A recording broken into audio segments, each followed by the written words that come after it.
Welcome to the Neurodivergent Parenting Podcast. I'm Melissa Cox, and I will be your host. I'm here because, like you, I am trying to make sense of this beautiful mess of neurodivergent family life. Parenting is chaos with brief moments of order, but neurodivergent parenting is chaos on steroids. Each episode, we will sink into real conversations about this journey, not the Pinterest perfect version, but the real one, where we can share strategies that actually work for us, feel seen, heard, and build a community where we genuinely understand each other.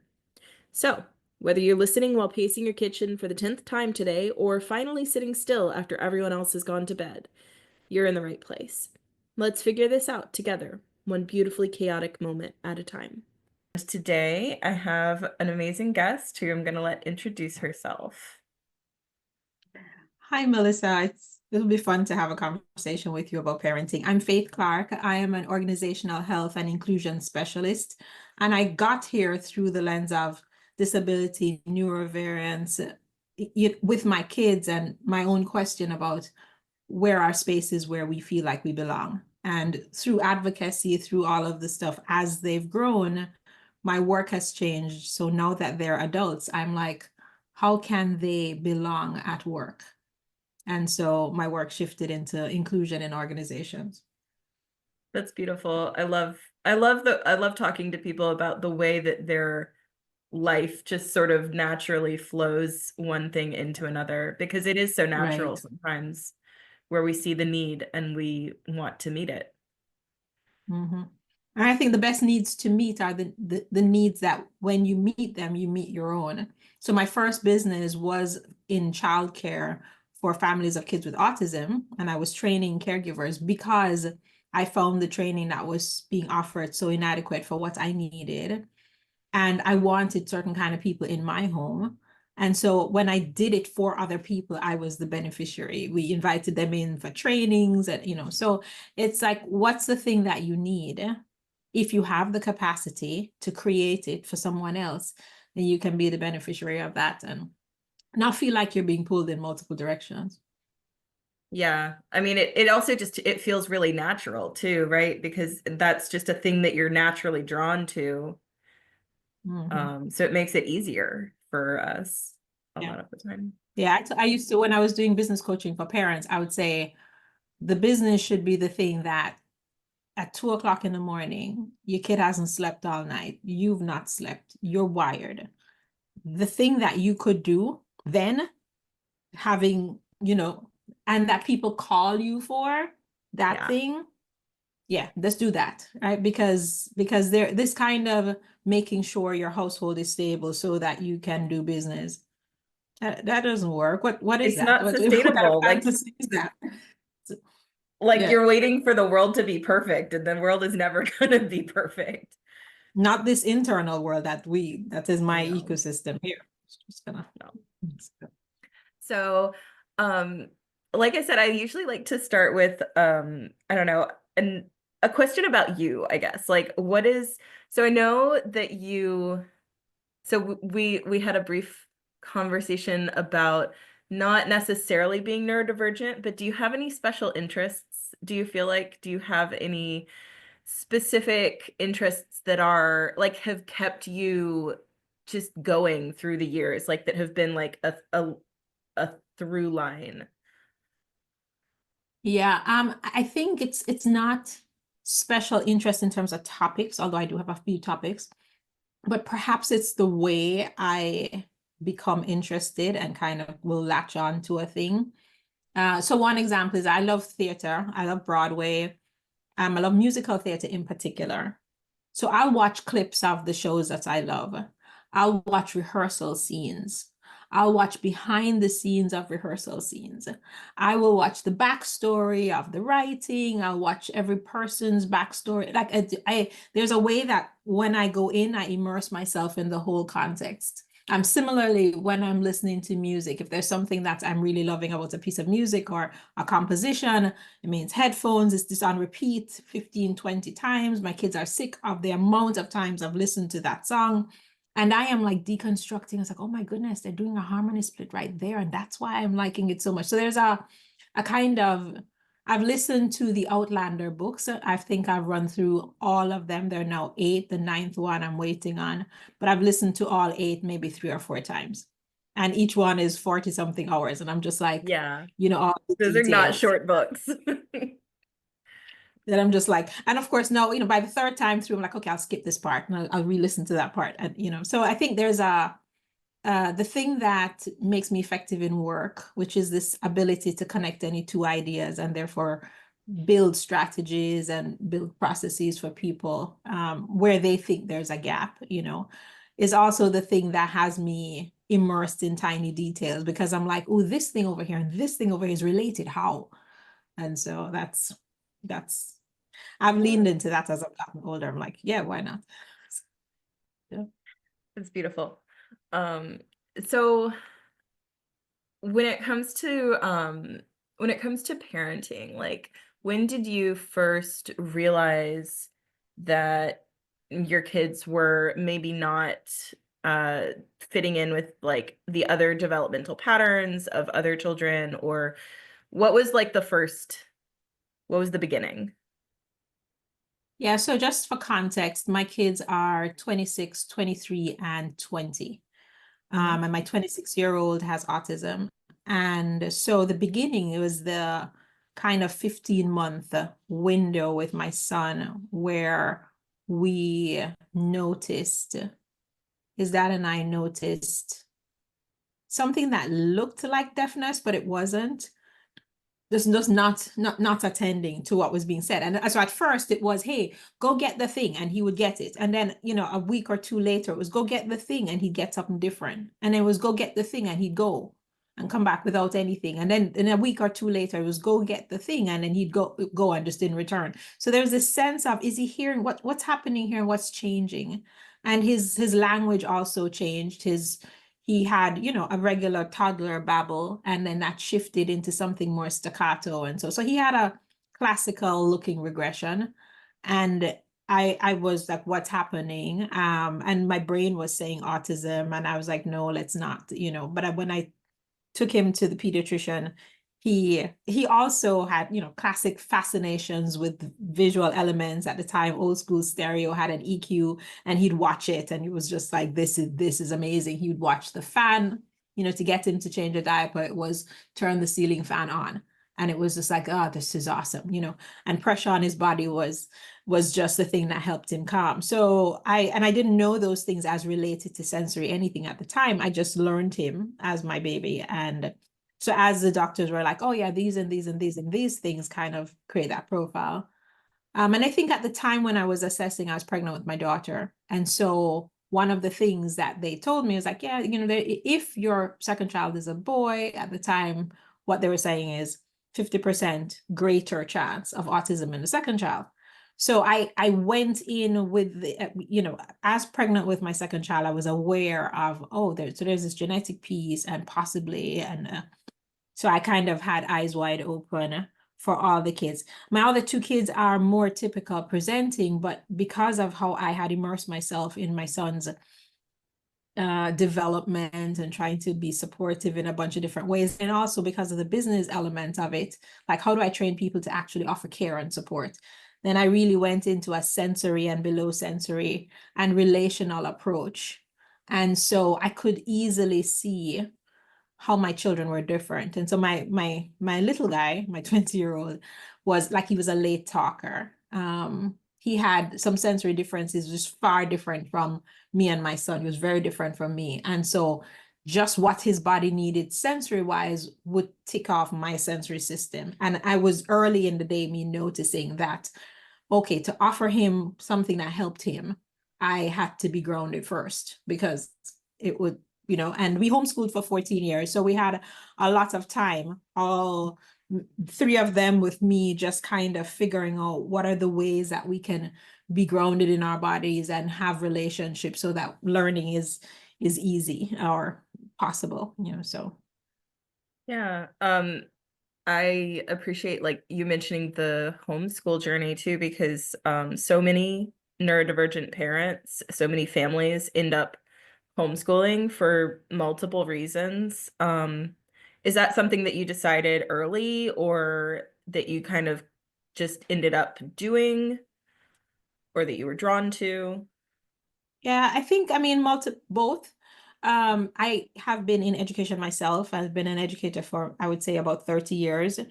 And I do remember my first experience in the college classroom. I had second year students, they were 19. And I was just kind of looking at them and just saying, the system has killed something in them because they were just like, whatever, hurry the thing up, And you had the few people who were curious, but Yeah. I just felt really committed to supporting my kids' curiosity no matter what. Because knowledge isn't king, it's thinking Yeah. and curiosity, and so like whatever it is that's killing that, I don't want that. And as I learned to change my own teaching approaches, I really wanted my kids to be the beneficiary of that. But then when we got the autism diagnosis, I got scared. I was like, I have no idea. I don't know how to be with this person.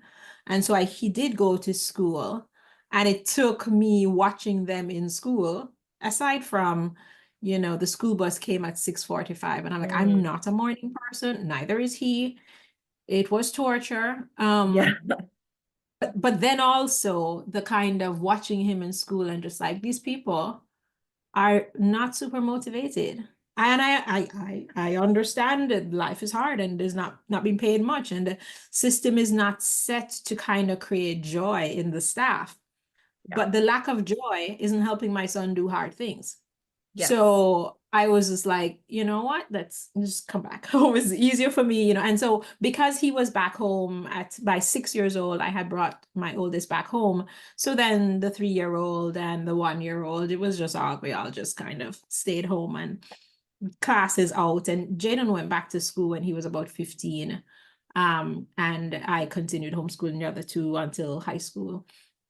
But yeah, so it was this combination of wanting a different experience and knowing that the school system actually told me that they can't offer me, they're not supposed to, they don't have to offer me the best. Yeah. They just have to offer me the good enough, The and then minimum. yeah, but I think this approach works well with him. And then they would be like, yeah, well, we don't have to offer this approach that works well with him. They're saying it's in different words, but that's basically what they were saying. And I was like, yeah, well, Yeah. I want this thing that's good for him. So I'm gonna be what I think I need to be for my kids, with or without your help. And so That is the experience of so many of us. It's just, okay, you're not going to do it, so I guess I'm going to do it. I'm going to do it yeah, myself. I'm like, I'm going to figure it out. yeah, yeah, yeah, yeah. And I I think too, respect it I respect neurodivergent go ahead. parents so much because we are all just, I'm going to figure it out. Like, watch me. Yeah. And I think too, like, there's a way that it takes us off the hook, because it's one thing to be trying to help your kid. Yeah. That's the work. I'm trying to help my kid. But the additional components of the teacher and the therapist and the administrator and the paraprofessional and the additional kind of mediating responsibilities, I was like, it was relief to me to just be like, oh, I can just be with you. And then Yeah. I brought in volunteers and stuff like that. And in the bringing in of the volunteers and training them, they were more committed to me than the board of ed was. So then I was like, okay, cool. We'll do that then. So Exactly. Because I feel like so much of the work with public schools is trying to figure out how the system works so that you can work the yeah. system as Mhm. opposed to actually helping the kid. You're just trying to find what are the ways. I mean, it's like legal stuff, like where you're just trying to find like Yeah. what ways can I manipulate the system to get the things that I To need get out more of of what it. I want. Yeah. Yeah. And when you do that, because I remember one year I had an impartial hearing. I took the district to court to say, hey, this is what I think my son needs. Went to the impartial hearing. I won the hearing. I got the service. And then I realized, wait, this was for 1 year. I have to do this again in the next academic year to get it again. I was Yep. like, yeah, no, I spent 6 months preparing so that we could win this case. And no, actually, I have life to live. It's just not, Yeah. I'm not going to be begging you for this. That's just not. And I Yeah, think, it's pulling teeth. It's everything is pulling teeth. And I think in this work, my current work with belonging and inclusion and stuff in the workplace, one of the markers of not belonging is the constant having to prove that you need something. And the people who belong are the people who, they don't look like they have needs because their needs are automatically met by society. And for everyone else, not only are your needs not met, but you have to pull out a whole big reel of data that has to fit what power says it should look like, just to prove that you need a thing. And you're a constant burden of proof is one of the biggest signals of not belonging in communities. So It's heavy. It's heavy to yeah, like constantly have to tell people like in so many facets of your life. I mean, I think that's why a lot of neurodivergent people tend to be very isolated because it just gets so burdensome to tell people over and over and over again, this is what I need, this is too much, this is not enough, and yeah, then constantly be met with, I mean, it's like why a lot of us have medical trauma too, like where we just don't go to the doctor as much as we might need to because having to convince a person to care yeah. is a lot. I hope, well, we'll see if swearing is allowed. Because parents said It's to me, fine. and this is us quoting a parent when I was running the caregiver business. She says, we just need people who give a shit. Yeah. And I was just like, this is very basic. I should just put on the website. We give a shit. Because it was so much of the parents' experience was this sense of, do you I'm it's like my words are bouncing off your face. Do you really care? And yet, as a person who has been in professional spaces and understand the fundamental inequity in most of those spaces, the people are giving what they receive. Yep. They themselves are under-resourced, not supported. Their own Yeah. multiply marginalized identities are being harassed every day. So then they're just like trying to get their rent or mortgage paid. Yeah. I mean, So, I really appreciated the beginning of this conversation before we got on the recording because, like you point out, like so much of being neurodivergent, like the things that we think about being hallmarks of neurodivergence are very colonialized. Like they're they're very specific ideas of how we think that people are supposed to work and how people are mhm, supposed to exist in a society. And um it I think about like the way that neurodivergent people are the canaries in the coal mine in right, that no one is supposed to exist like this, like no one, but right. we are, especially it's difficult especially for neurodivergent people, so we are like the first ones to fail. Like Mm, if the systems are not working, we are going to suffer first, and then maybe the neurotypical people might eventually realize that, but we will feel it more acutely. right, right. And I think the piece that's always intriguing for me is like, so I ask organizations and leaders to do some version of a power analysis, like understand the power identities you hold, understand the marginalized identities you hold.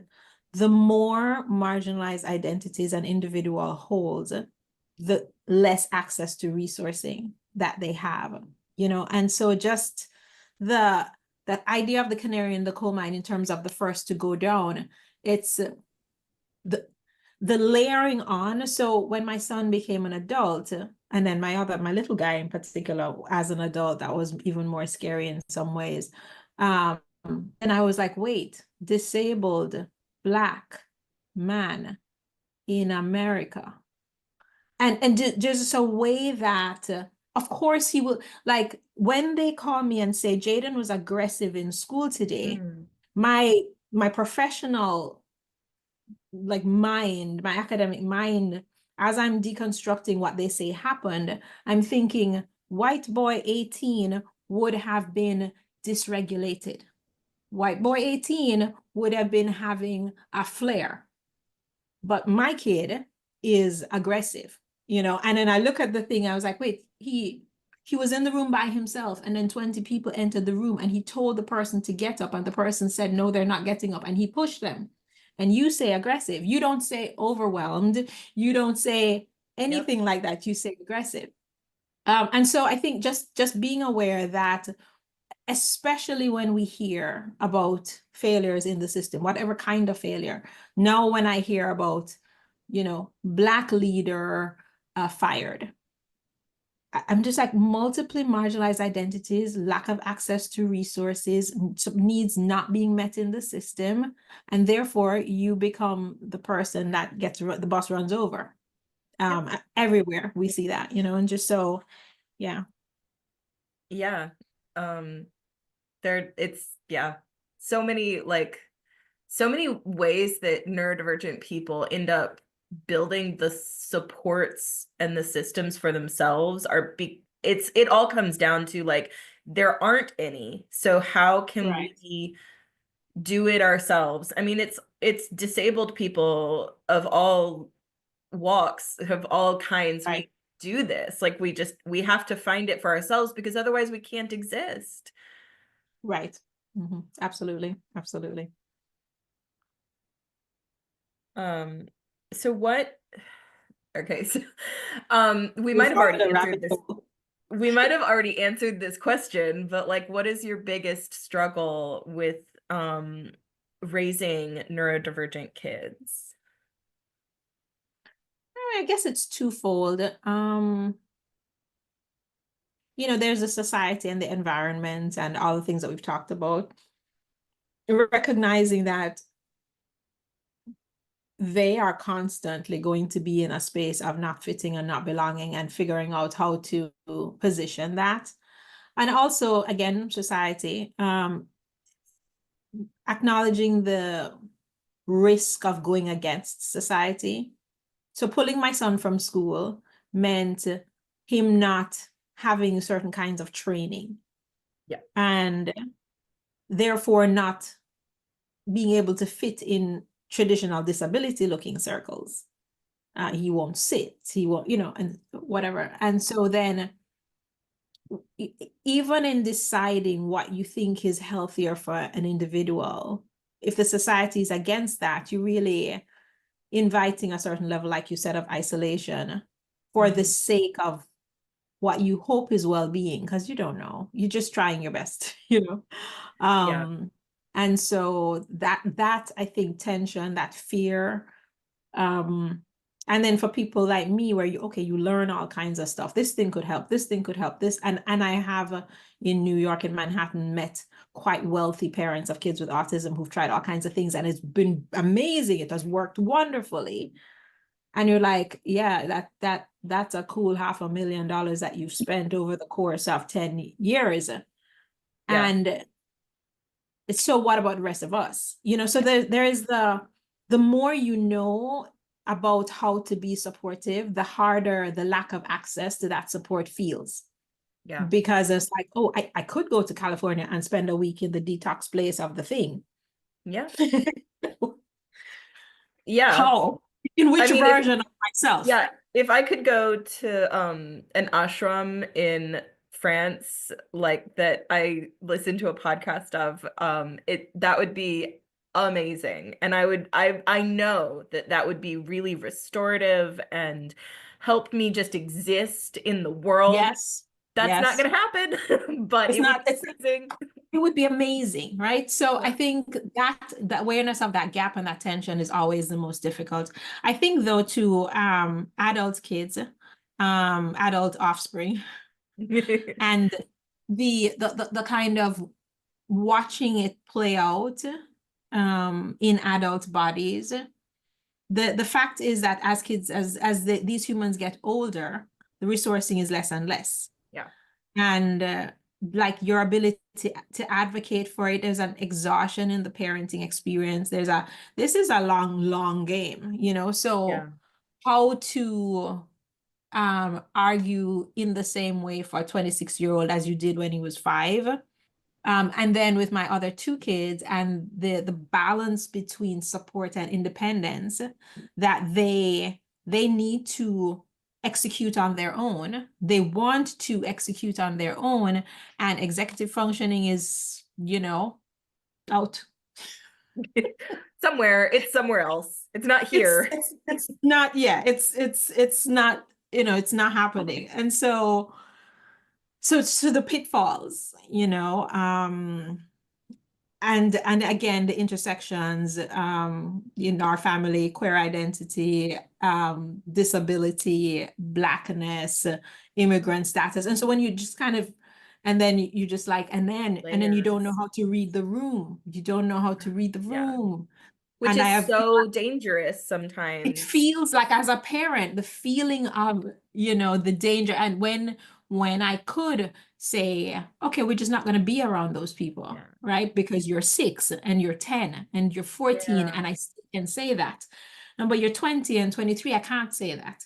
So I'm just biting my nails. I'm like, can I make sure your Find My's on? Let me put the Apple tracker in you, because there's Yeah. still a sense of what happens, what Yeah. happens. And there is only trusting and hoping that you're building the kind of network and community, building skills. I think one of the things I've seen with my kids, in some ways still emerging, but that maybe it's a homeschooling, they know how to build multi-generational relationships. And so as I see them navigating some spaces, they're like, okay, this 40-year-old person is their friend, and this 18-year-old person is their friend. And in some ways, that kind of broadens the ability to be supported. And so you just hope that the skills are in place for that, while you try also to be in the friendship space, at friend mentor space, so that you still have influence to kind of speak in ways that's important. I think that is really important. And maybe one of the really big gifts about homeschool is the multi-generational friendships. Because I know growing up, I always got along with adults a lot better because hyperverbal autistic kids are thrilled to have an adult that will just Mhm. listen to them talk about whatever their special interest is. Mine happened to be Lucille Ball and I Love Lucy. So I would tell them everything that I knew about vintage television. But having those grown-ups, having more safe grown-ups is so Yeah, vital to yeah. happiness. Yeah, yeah. And I think we've missed that in again, colonizer frameworks and industrial models of kind of commoditizing human bodies. Um, that we've missed the kind of interconnectedness that humans just need, Yeah. across multiple, who is it? Bruce Perry, who said that, like in tribes, clans, whatever, spaces of 50 to 150 people, you had Hmm. one child to 6 adults. So Yep. there was these, and these adults are not 6 18-year-olds, 6 20-year-olds. It's just this Yeah. range of people that are influencing, supporting this life. And we, again, the way that life is happening now kind of reduces that. And that was definitely a big gift of homeschooling, just because my 3 years apart, my younger two were in classes together. And Yeah. because, especially with art, they were pretty exceptional, they were in classes with older kids, but they had friends who were younger than them, and it was all the same. And they Yeah. called my friends their friends. So it was, they just, Yeah. and I think that's definitely a benefit. Yeah. It's so nice. We do a co-op for my kids and I work at the co-op too.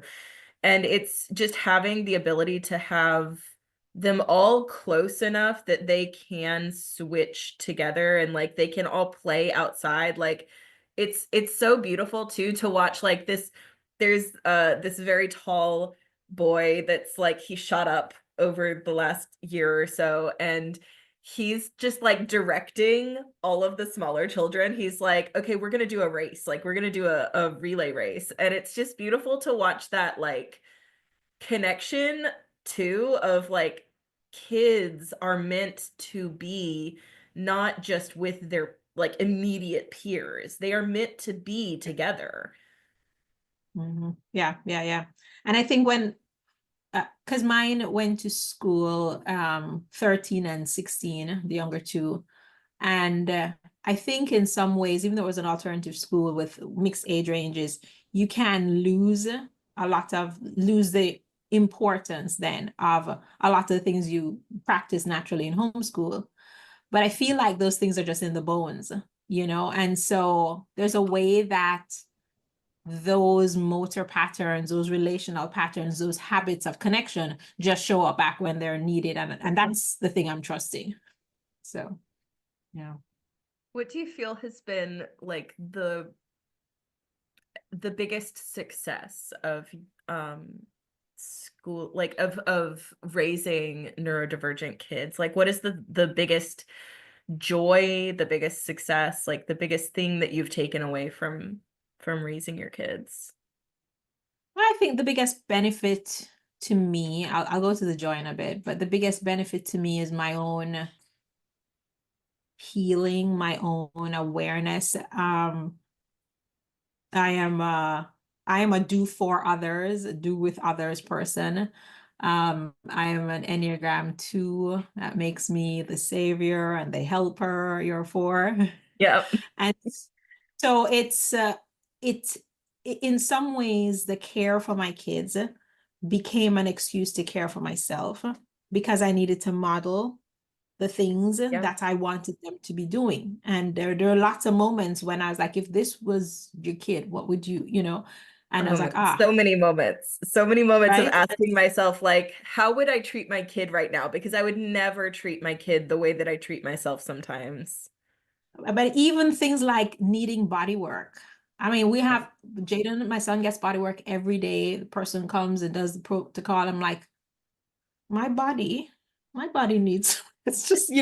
So I think just that persistent reminder of well, first of all, the feedback of care to myself, and then the reminder to be a certain way has been a really big gift of parenting my humans and homeschooling. I think the other thing, I have 3 things, but the thing that has been a joy is to watch them in so many moments have exceptional compassion, whether it is for their siblings, or but more so in the world.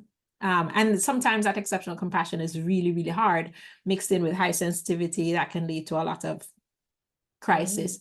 But just to watch them be open, be accepting, be present with such a wide range of difference in the world, it feels very affirming. It's like, like I did something right. We figured something out. Because I think I remember when my daughter was, what was it, 7, I was tutoring at home. So everybody was home. If she was 7, then my son with autism was like 9, and the little guy was 5 or 4. And the kid that came in to be tutored pointed to my son with autism and said, "What's wrong with him?" And she just answered, because he was probably running around making sounds or whatever. And she's like, "He's a Jaden." It's like, What do you so mean? what's wrong with you? And so this sense of we can integrate difference, that's been Yeah. a gift to me to watch them do that.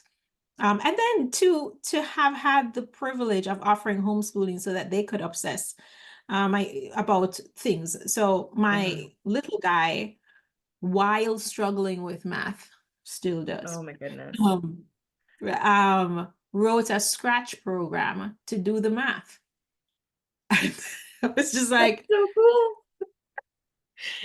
while I couldn't figure out, is he hearing the story I'm reading aloud? Are you Yeah. taking anything in? Are you actually Um, listening? Like, do you at all. process Is there any of anything this? happening? Not yet. Then, Yeah. 2 twos, like maybe 3 months later, I'd see an iMovie that he created about the thing. And so it was just, it's kind of giving the full space. When I'm in the classroom now and I'm teaching and it's 8 weeks for a college semester, the system confines me and I can't Yeah. really give space for a person to demonstrate their interest, their curiosity, and their learning in any of the ways that they could do it, so that I could even know how to guide that. And so to kind of watch over years, when they became teenagers, they got the opportunity to be professional illustrators for a small publishing house, and then to just see them lean into it. After a while, it became work, and so they were moving away. But they've together, my younger two together, have illustrated, I think, maybe 15 children's books, and Amazing. every book required them to learn something, because they were like, Yeah. okay, gonna do this, and I'm like, I don't know, and we're all together on Google or on YouTube trying to figure out how to get Adobe to convert the thing, how to make resolution, and just to lean into that was just really That's a gift.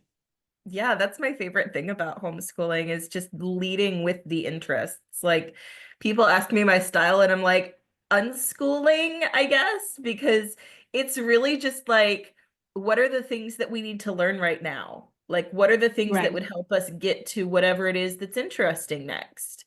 And then, you go back and fill in the gaps of like, if there's something that feels like it's missing, or I don't know. Most of our day is nervous system regulation. It's Mhm. making sure that our bodies and our brains are regulated enough to do the things that we want and need to do. Right. Right. Yeah. I had a whole, like, we need to learn to read to learn. Hmm. And we need people not to steal your money. So we're just like, That's we're gonna true. do reading and we're gonna do some math, Yeah. and within the context of that, then it was anything that was interesting. And so Yeah. if we're reading a book and we're like, well, what does this word mean? And we go look it up. And if we're reading, we spent like maybe 2 years on planets, because everybody was just like, oh, planets, and made characters out of the planets and the relationship between the planets. And so we just went to town. So We've been working through the human body for so many years. It's like a special interest of one of my kids because they just want to know all of the things like, why does our body do this? And why does our body do this? And how does this work? So we just work through different systems of the human body. And now they're doing yeah, forensics because they find that interesting. yep, yep, yep. Yeah, yeah. So that's been a joy. Yeah. I love neurodivergent conversations too because they just sort of like go weebly wobbly windy all over the place. It feels like that's how minds are, though, right? This idea of Yeah. even a straight line in the mind. I'm like, I'm sure that's a construction. I don't know. Right. That's right. But It in the feels case of, like it feels like somebody, like maybe somebody with some stronger OCD came up with the idea of how a conversation is supposed to go at some yeah, point, and then that's just like it was probably a landed gentry person, and like it's like how Edwardian fashion came to be, right? no, Um, how did it be? so it was this lord had very specific ideas of how men specifically should be dressing, and he had a lot of personal issues about how he wanted to dress, and then he basically like made that very like, well, this is how everyone should be dressing because he wanted to be normal. And so he was like, Right. okay, everyone needs to dress this way. Everyone needs to have a high neck collar and like all of these layers. And so like fashion became very boring because he wanted to be boring. And he convinced Mm, enough of the people around him that, no, of I don't course. want to wear wigs and I don't want to wear makeup. I don't want to wear powder on my face. Like, none of that. We're all going to be very boring. And this is the reason why. Like, he came up with a reason to justify his own personal Hmm. issues. I mean, that's how power works, Exactly. So, yeah, it's just, yeah. Somebody had a pet peeve, and then they decided this is how Double we're going to do down. it. They double down on it. I mean, I think it's a great freedom to be able to say, is it though? Is it really? And just that's been a privilege in with so much neurodivergence in our home. You just confronted with it all the time. And I Yeah. tell organizations that one of the fundamental issues with inclusion is we don't know how to be with difference. We've been taught, again, I think by the colonizer, that difference is bad. So we moralize difference. We make it into a character and a moral issue when it's just different, like a red flower and a blue flower, or, you know, like a mushroom and a tree. It's just diversity is part of biology. But somehow, you know, so when you have as much difference as I have at home, then I get to kind of be confronted with my own relationship to difference. My own, ooh, I felt tight in my chest when you did that. How come? And then to kind of track it back to whatever the stories are, and then get a chance to just look at that and say, you know, what do I want to really think about that? You know, so working through those stories that we didn't even realize were built into us at some point that we just absorbed. Yeah, of course. Like that is so much of the journey for me of parenting. It's like having to question myself of like, why do I even think that? Like, who gave me that? Right, right. Do I choose to think that now? Yes. And even then, having made the choice to think something different, can I just be patient with the fact that for 40 or 50 or 30 years, I thought that, so it's going to come back up, you know, and I'm going to this new thing that I think in another 10 years, I might think a different thing, and just to be gentle with that and just like, you know, just, yeah. The self-compassion is so important as a parent. Yeah. Just any parent. I hope that if nothing else, like they can take away that, like, just be compassionate with yourself and patient with yourself as much as you can be. Like, the world is scary. The world is terrifying sometimes, but like, you're still doing a really good job. Just because you show up and care. Like, you care. I think letting yourself be a human, so self-compassion, just kind of being in that experience with yourself. My son, my oldest with autism, spells to communicate, or can spell to communicate. His motor planning is still challenging for him. But the first time we saw that he could spell, he was 17. And I started learning to facilitate that with him. And as he would share his thoughts, his thoughts were so radically different from the thoughts I had had about him, or I thought he thought, or whatever. And it can create a little bit of a like, oh my goodness, was I ignoring you all along? The real you that was inside there. And I remember one day he said, I know that you are doing your best. And there's a way that, like, his own compassion, his own awareness that while he is not having his needs met, he is not experiencing the thing that he might ideally want. The awareness that he can, you know, like, you're doing your best was a reflection back on me to just be like, in every moment, it's not even to critique my best as is it really your best, because you could do more, but just to be like, yeah, and in every moment I am doing my best, and my intention is love, and to kind of just be at peace with that, and allow everybody else to kind of have their experience and be at peace with it as well. He didn't have to be generous. He could have thought, you're being a crappy mom, but even if he had said that, I still would have been doing my best. But I was just grateful that he echoed those words back to me. And I was like, okay. I mean, that really is a reflection of you, of how you parented him. That, yeah, the grace that he gives you is the grace that you give the other people around you. That's good too. Yeah, just that reminder that we're all mirrors of each other. We're all reflecting each other in the space. And so, yeah, it's a good reminder. I saw that recently. His birthday came, and one of his siblings had not had the opportunity to do what they wanted to do for him. And so there was a lot of crying and a lot of sad expression and self-blame. And on the one hand, with one sibling, he was expressing a sense of invisibility. Once he was talking to the other one, he was saying, but I know you want to. And it was just like, can we continue to build our muscles to hold the duality? That there is a gap here between a person's needs and where the accessibility gap is just the space between the needs that a person has and what the system is able to offer, even in the home. So that gap does exist. And yet there is compassion on all sides for the fact that we're humans having a human experience, and those gaps exist, and so, yeah. I was gonna say, like, what, like, we've touched on some of it, but I guess, like, how do you handle other people's reactions and experience with you and your family? Like, how have you found a way to respond and interact with the world at large? Um, I am still very much a mama bear, and regardless of the age of my kids, and I feel really grateful. My mom passed last year. And so in the reflecting on her passing, I was just like, I'm grateful to be my mother's daughter.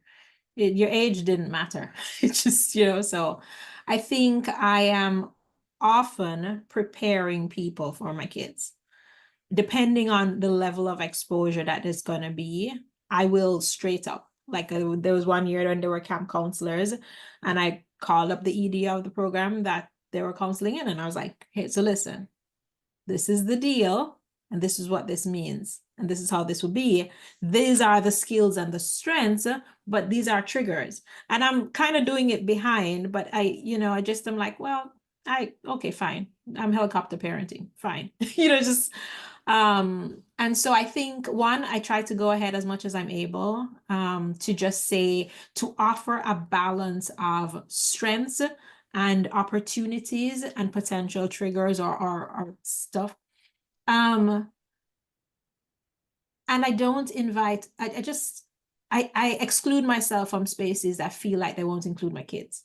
And that means relationships as well. So if it is that I feel like I have to do over and above, then I'm not. But I Yeah. think overall, people feel from me this sense of accept that my kids are doing their best. Yeah. Hear that, see that, love them as you love them as an extension of loving me, and operate with that premise. Don't assume that they are stubborn, don't assume, right? And I kind of offer that way out ahead of me. And so Yeah. I think people have come to expect that from me. Sort of like setting the tone and Mm-hmm. just expecting that this is how we operate. Like, if you cannot get with the program, you are welcome to leave. Mm-hmm. And so, like, even with my kids, when they started going to school, I was in the school all the time, and I'd be like asking questions, couldn't get proper answers. And I was all the way up to the director. I was like, hi, so, this is what I noticed. This is what's happening. This is the thing. So what's happening here? And then he would tell me, we discussed this or that. And I'm like, wait, you're all discussing this about my kids, and you haven't invited me into the conversation? Because, homeschoolers are like, you're co-educating This my is kid with me. collaborative. Right. This is what, but then you forget that, oh, school people don't really know this. I'm like, no. No, you need to be in dialogue with me, because I actually am the expert on my kid.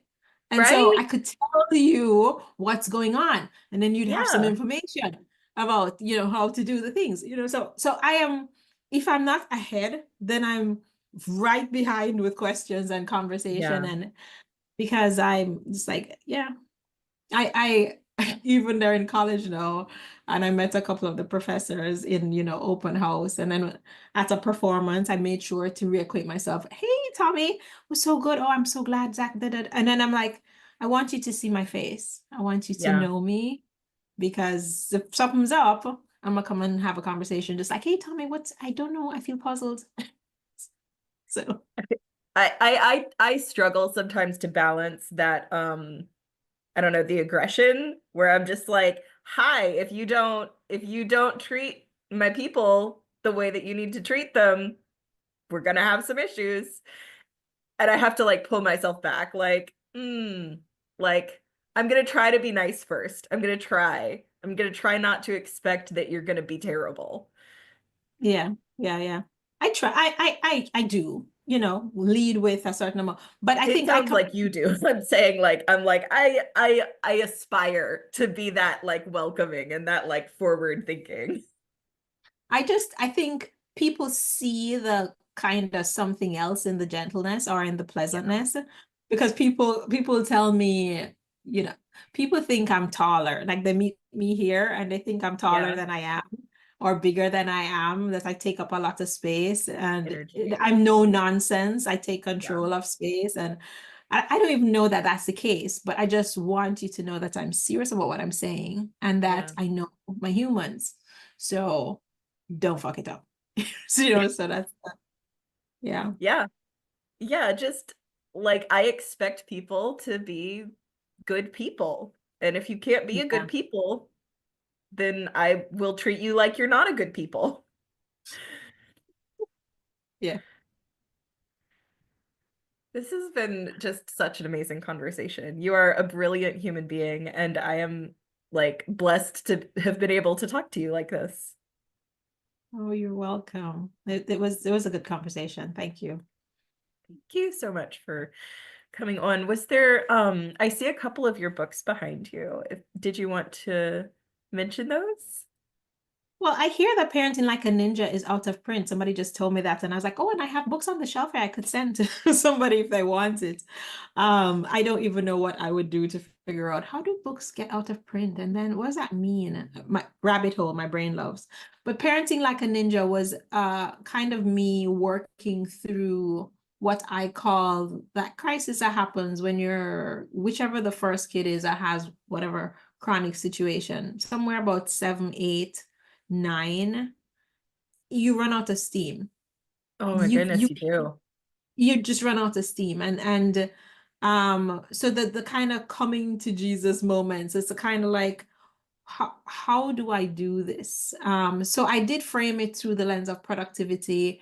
I think I just started a doctoral program at the time in psychology, and I was meeting myself through some of the theories of just motivation and what humans actually need. And I was like, oh, I need this, that, that. And I tried to meet those needs in this, that, that way. And so Parenting Like a Ninja was just the reframing of your energy that's kind of leaking away all over and kind of pulling it back, knowing what you want to be directing it at and being able to direct it.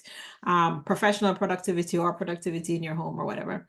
And it's interestingly enough for me, the frame that I use there, I just kind of pull the frame up, make it a contextual, and then apply it in business spaces. So peak performing team is a reflection on how can teams be more human? How do we help people actually think and act together? And the program I was in, I was studying, doing research on new venture teams, and just noticing how scrappy some of the effective teams are, some of the ways that people just connect automatically with each other, and recognizing that, oh, I know call it inclusion, but there is an honoring of how humans fit that makes good teams work well even without words, not needing to plan all the time, but really falling into sync without words. Those are really deeply human characteristics that if we understood people, but it takes pausing, it takes honoring, it takes, inclusion, it takes all those things. And Peak Is Performance Team isn't a book, it's a podcast mini series that I plan to make into a book and have it on my computer, but not I was published. just gonna ask. I was like, I want to read this because this sounds amazing and brilliant, and I just want to ingest all of that information. It's a 5-part series, and I can send you a link to the episodes. Yeah. Because it's just from the business person's point of view, we need people working together to kind of live out some of the missions and some of the visions that we have. But Yeah. the supremacist ideology does not design teamwork in really human ways. So It's not conducive to their goals. That's not the yeah. goal. No, it's not. It's not. And I think I tell people in business spaces and in organizational spaces that the machine wasn't built with equity and justice and belonging in mind. It's not that kind of machine. So we can't put a policy and change it. You Yeah. know, it's fundamentally Building that from the ground up is what we're doing. it has to be a rejiggering of how people are with people. Yeah. And because that's just not gonna, it's it's like Yeah. painting over, a It's like truck. trying Still a to, truck. yeah, go back into, I don't know. So I was originally a pastry chef, and it's like when I forget the salt in a recipe, like there's no going back to fix that. Like you just have to start over. Like Yeah, yeah. you can't put salt on That's top. something It's else not going to be now. the same. You can't put it in later a lot of the time. Like you just have to start over. Yeah, yeah. It's a redesign. Yeah. So And then the peak performing team behind you. yeah, Peak Performing Team is the podcast mini series Okay. where I talked about teamwork. And Okay. so like I can send the link to the mini series, even though I have the transcript that is supposed to be polished into. I was just We'll see. looking at the I was like, so it's not a book, but it's you have like the Yeah, I had the like the hang on the oh, wall I see, thing I see. made. Okay. But it became the cover, the graphic became the podcast That cover makes sense. instead of like a book cover. It's like a But tease. It's like at yeah, some point yeah, there will be a book yeah. that It's looks just the like kind that. of every Yeah. time somebody says it to me, I was like, yes, yes. And I think so many of us have so many books and Yeah. there's so much knowledge in us, but you have to respond to the need in the moment Yeah. because in 2 years, in 3 years, you're curious about something else.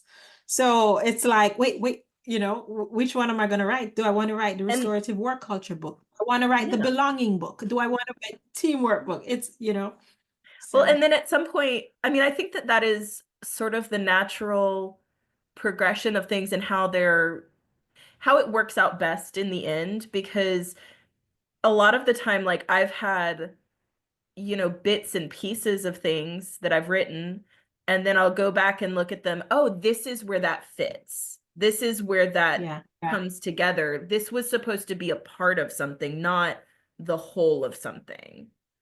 Right, right. Because when I talk about work culture now, a lot of the teamwork stuff shows up.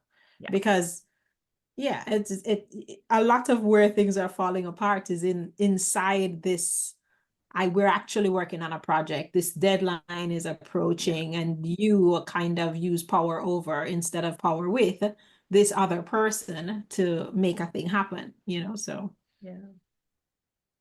So where can people find you if they would like to connect with you or follow you for um more of your wisdom? Faithclarke.com. I hope I am responding to messages there. Also, Faith Clarke or Faith A. Clarke in most social media. So LinkedIn, Facebook, Instagram is where I hang out. And so I'm Faith Clarke in all those places. So, yeah. Awesome. And we'll put those links down below too. Email faith@faithclarke.com. That's probably a sure thing because I'll actually read it. It's in there. Yeah. I'm having a love-hate relationship with social media right now, but I I'm think a lot still of us there. are. I think Yeah, yeah. Yeah. it's So it's an interesting place to exist. yeah, I am yeah, I'm not weaning myself, but I perhaps the competing with voices that I dislike, I just am not a shout in the crowd kind of person, and that's how Yeah. it has felt. And so Yeah. I'm just kind of thinking through what do I back to the same things I tell parents and tell business leaders that what do you know about yourself? How do you include yourself first? How do you say yes? How do you belong to yourself? How do you claim yourself? And Yeah. so I'm working against myself in some of that, in some of the social media. So I'm like, there might be a need to kind of assess the way to say yes to me in that way. So I think that's all really important and valid. Yeah. This has been, as I said, just an amazing conversation, and I appreciate you so much for getting on and talking with me today. This has been an episode of the Neurodivergent Parenting Podcast with Melissa Cox. We are part of the Neurodiversity Media Network. You can find the Neurodiversity Media Network on YouTube and anywhere that podcasts are. You can find Melissa Cox on Facebook at Melissa Cox, Blue Sky at melissa-cox.bsky.social, on TikTok and Instagram at living_with_disaster. And you can always catch us right here again for the next episode. Thanks for joining us.